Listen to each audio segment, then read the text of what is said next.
राजनीतिक विश्लेषक हैं आलोक बस्ची, लेकिन बीजेपी को लेकर मैं आपसे सवाल करूंगी। आपने आलोक जी सुना बीजेपी को, गिरिराज सिंह कह रहे हैं, बाकी जो कैदी हैं उनके बारे में तो वो सवाल उठा रहे हैं कि आनंद मोहन की रिहाई तो ठीक है, लेकिन बाकियों को क्यों छोड़ा जा रहा है?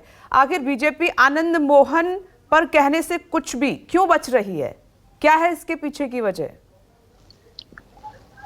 देखिए आस्था जी, राजनीति का ककहरा पढ़ने वाला भी इस बात को जानता है कि आनंद मोहन की रिहाई राजनीतिक कारणों से हुई है, क्योंकि राजद के जो कद्दावर नेता थे, एक की तो मौत ही हो गई और जगदानंद जी अब काफी बूढ़े हो चुके हैं, तो इनको तलाश थी एक कद्दावर राजपूत नेता की, उसमें आनंद मोहन फिर बैठते हैं।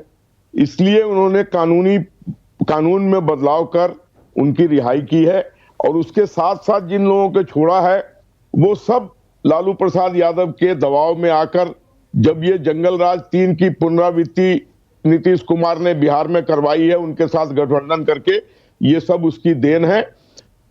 सिर्फ और सिर्फ राजनीतिक कारणों से उनको रिहा किया जा रहा है। बिल्किस बानो वाले केस में और इस केस में देखिए, 14 वर्ष की रिहाई के बाद उनके चरित्र का, उनके आचरण पर फैसला होता है, लेकिन यहां तो इन्होंने गवर्नमेंट सर्वेंट को डीएम रहते हुए उसकी हत्या की। उसमें जब तक ये कानून नहीं बदलते वो रिहा नहीं हो पाते, वो पूरी जिंदगी रह जाते जेल में ही। लेकिन इन्होंने अपने फायदे के लिए आसन्न चुनाव में 2024 के, उसमें इनको आगे करके एक पर्टिकुलर वर्ग का वोट अपनी तरफ अट्रैक्ट करने का, इसमें कोई शक नहीं है कि बाहर निकलने के बाद वो अपना जो उनका कास्ट है उसमें वो एक हीरो की तरह लिए जाएंगे।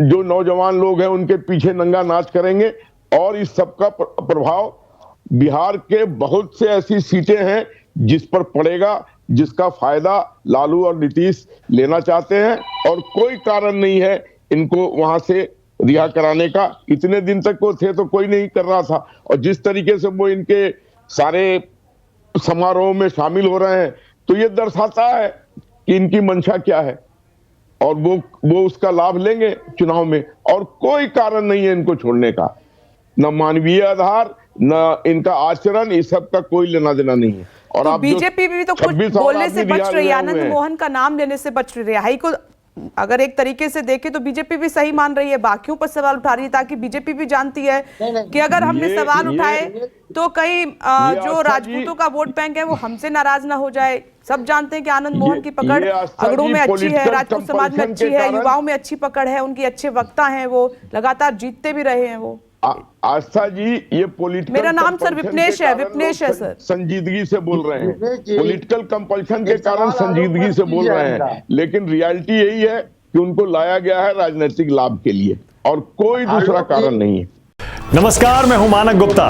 अगर आपको हमारा ये वीडियो पसंद आया हो तो इसे लाइक और शेयर जरूर करें, और हाँ, हमें सब्सक्राइब और फॉलो करना ना भूलें, ताकि आप देश और दुनिया की कोई खबर मिस ना करें। तो जुड़े रहिए हमारे साथ और देखते रहिए न्यूज़ 24।